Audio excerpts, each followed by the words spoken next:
Le psoriasis est en fait une inflammation cutanée chronique dont on ne connaît pas précisément la cause. On sait qu'il existe un terrain génétique, c'est une maladie très fréquente. En général, il existe des antécédents familiaux, donc un terrain génétique particulier et souvent des facteurs déclenchants. Le stress, les frottements par exemple, tout traumatisme peut favoriser l'apparition d'une plaque de psoriasis. Pourquoi le psoriasis est-il aussi mal vécu par les autres personnes? Eh bien parce qu'en général on pense que les lésions sont contagieuses, alors qu'en réalité il faut bien dire qu'elles ne sont pas contagieuses. Il s'agit de lésions inflammatoires mais pas du tout infectieuses, donc il n'y a aucun risque à toucher les plaques de psoriasis d'un patient.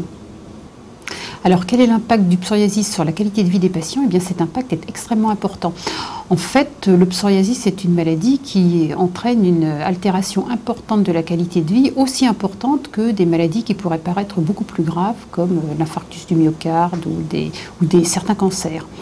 Le regard des autres envers les lésions affichantes du psoriasis est extrêmement négatif et le fait d'avoir un psoriasis empêche de participer à beaucoup d'activités professionnelles ou de loisirs comme aller à la piscine ou avoir une activité sportive où les lésions sont visibles. Deux conseils: avoir un traitement qui permette de minimiser les lésions au maximum et puis prendre contact avec les associations de patients psoriasiques qui peuvent les aider à travailler sur ce regard négatif, le vécu du regard négatif des autres sur les lésions psoriasiques. Alors à cet égard, il y a un travail en cours sur le développement d'écoles du psoriasis qui permettent justement de mieux appréhender cette façon de vivre ces lésions de psoriasis au quotidien.